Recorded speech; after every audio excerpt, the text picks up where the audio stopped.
آج واضح چلے پرعزم ہے کس قدر، دیکھ لو یہ قافلہ. وہ الفاظ جو سیدنا مہر علی شاہ صاحب رحمۃ اللہ علیہ کہ امکان خطا کے الفاظ کی تشریح میں بولے گئے، اور اس پر یہ کہا گیا کہ یہ تو 14 صدیوں میں کسی نے کہا ہی نہیں، اور یہ اتنا بڑا جرم ہے، اور یہ ہے اور وہ ہے. اس پر ابھی میں نے اکابر کے جو عربی دلائل ہیں عربی لٹریچر میں، وہ ابھی میں نے پیش کرنا شروع نہیں کیے، صرف میں تھوڑی تھوڑی جھلک پیش کر رہا ہوں.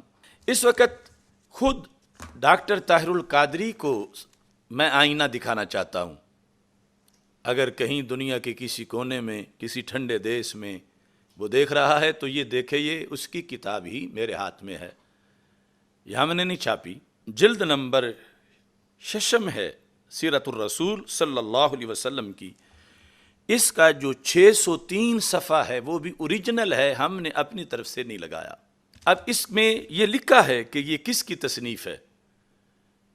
ظاہر ہے کہ ہم یہ عذر قبول نہیں کریں گے کہ بعض اسٹوڈنٹس نے لکھا تھا اور میں نے نظر ثانی نہیں کی تھی اور یہ ہو گیا تھا، تو ایسا تو یقیناً کوئی عذر پیش نہیں کیا جائے گا. باغ فدق کے مسئلے پر صفحہ نمبر 602 میں لما مردت فاطمہ تو رضی اللہ تعالی عنہا عطاہا ابو بکر الصدیق رضی اللہ تعالی عنہ، کہ جب سیدہ طیبہ طاہرہ رضی اللہ تعالی عنہا رسول اکرم نور مجسم شفیع معظم صلی اللہ علیہ وسلم کے وصال کے بعد بیمار ہو گئیں، تو سیدنا صدیق اکبر رضی اللہ تعالی عنہ عیادت کے لیے تشریف لے گئے. یہ سنن کبریٰ کی جو حدیث ہے وہ انہوں نے ذکر کی، جس کے آخر میں یہ حتی رضیت، یہاں تک کہ سیدہ طیبہ رضی اللہ تعالی عنہ راضی ہو گئیں. اس حدیث کو درج کرنے کے بعد جو لفظ یہاں لکھے ہوئے ہیں، آپ کو وہ سکرین پہ بھی نظر آ رہے ہیں، لکھا ہے کہ درجے بالا حدیث سے یہ واضح ہے کہ حضرت فاطمہ الزہرا رضی اللہ تعالی عنہا کو وقتی طور پر جو معمولی سی غلط فہمی ہوئی تھی، معمولی سی غلط فہمی ہوئی تھی، حضرت ابو بکر صدیق رضی اللہ تعالی عنہ جب ان کی عیادت کے لیے ان کے گھر گئے تو یہ معمولی سی غلط فہمی فوری طور پر دور ہو گئی. یہ کسی رافضی کا رد نہیں کر رہے، یعنی اس کا جواب دیں جس طرح پیر میر علی شاہ صاحب رحمۃ اللہ علیہ نے رد کے اندر وہ الفاظ لکھے.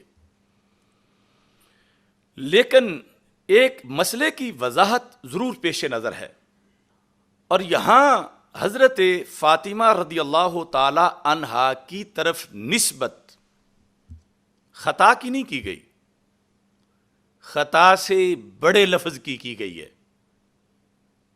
آج وہ حضرت صاحب بڑے حاجی ثناء اللہ بن کے امکان خطا کی بھی نفی کر رہے ہیں، اور تقریباً عقیدہ معصومیت تک پہنچ گئے ہیں سیدہ فاطمہ رضی اللہ تعالی عنہا کے لحاظ سے. وہ جو انہوں نے ایک نئی چیز گھڑی ہے حدیث کے لفظوں میں خیانت کر کے، اس کا مستقل ہم رد کریں گے انشاءاللہ. لیکن یہاں میرے وہ الفاظ جو کہ یعنی کے ساتھ تشریح تھی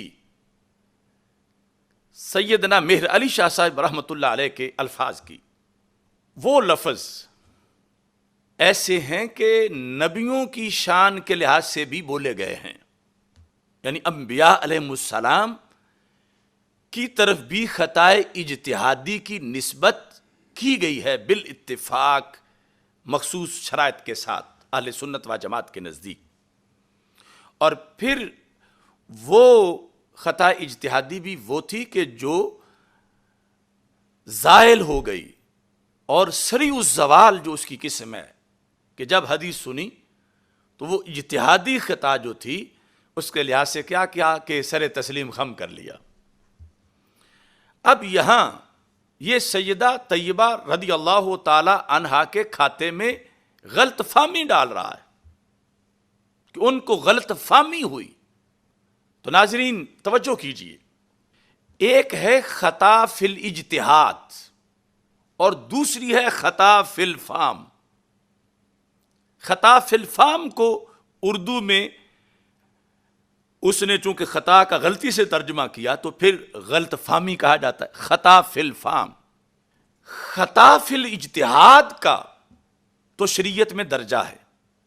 خطا فی الاجتہاد عیب نہیں، خطا فی الاجتہاد نقص نہیں، اور خطا فی الاجتہاد تو مجتہد کے شایان نشان ہے. اور دوسری طرف غلط فہمی تو فہم کیا ایک معاذ اللہ قصور ہے. سیدہ کے لحاظ سے نہیں، عام لوگوں میں جب اس وقت کہا جائے ایک طالب علم سبق سنانے گیا، استاد نے اور پوچھا، اس نے جواب اور شروع کر دیا. تو جب استاد نے جھنجھوڑا تو کہتا مجھے غلط فہمی ہوئی ہے. کوئی کسی سے زائد پیسے مانگنے لگا تو اس نے کہا نہیں تم نے تو اتنے مانگنے تھے، یہ کیا کر، کہتا مجھے غلط فہمی ہوئی ہے. شرمندگی، عیب، نقص. اور یہ مجتہد کی طرف سے نہیں، یہ ہر ادنا سے ادنا بندہ اس کے شایان شان بھی ہے غلط فہمی. اور ادھر خطائے اجتہادی جو کہ اللہ کے انبیاء علیہم السلام سے بھی شرائط کے ساتھ اس کا صدور شریعت میں مانا گیا، اس پر تو ان لوگوں نے گستاخی کے لفظ بولنا شروع کیے. تو اب مجھے جواب دیا جائے کہ اگرچہ یہ کہا ہے معمولی سی غلط فہمی، مگر غلط فہمی تو ہے نا. یہ خطا فی الاجتہاد نہیں، یہ خطا فی الفہم ہے. خطا فی الاجتہاد پر ایک نیکی ملتی ہے، خطا فی الفہم پر نیکی نہیں ملتی. خطا فی الاجتہاد جو ہے وہ عیب نہیں، خطا فی الفہم عیب ہے.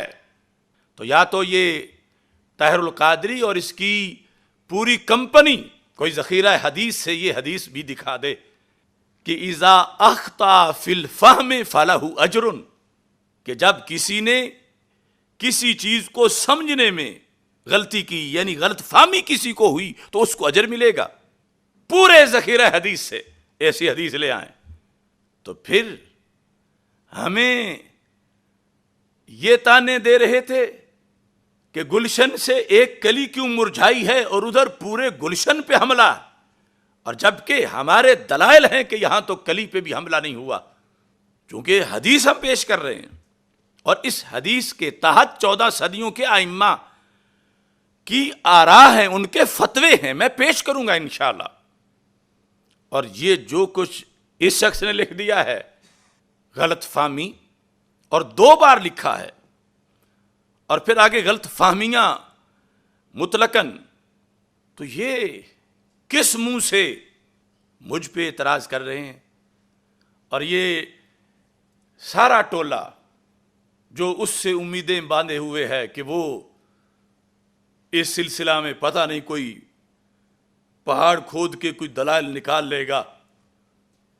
نہیں، 14 صدیوں کا اہل سنت کا جو عقیدہ ہے اللہ کے فضل سے اس پہ میں پہرا دے رہا ہوں، اس مسئلے میں بھی جیسے کہ دیگر موضوعات پر. آئینہ دکھایا آج ڈاکٹر طاہر القادری کو کہ اپنی کتاب دیکھو اور اس کے اندر یہ تم نے سیدہ کے آداب کے خلاف جس کی واضح طور پر جو تانے بانے جو ہیں وہ گستاخانہ اور تنقیص کے مفہوم سے ملتے ہیں، ایسا کیوں کیا گیا؟ گزشتہ دنوں اس نے مسئلہ باغ فدق اور خطا کے موضوع پر جو کہا وہ ایک مستقل اس کا بڑا بھرپور رد ہے، اور جو اس نے خیانت کی الفاظ کے مفاہیم کے لحاظ سے انشاءاللہ بہت جلد وہ سامنے لائیں گے. بے گناہ بے خطا سیدہ زہرا طیبہ طاہرہ رضی اللہ تعالی عنہا.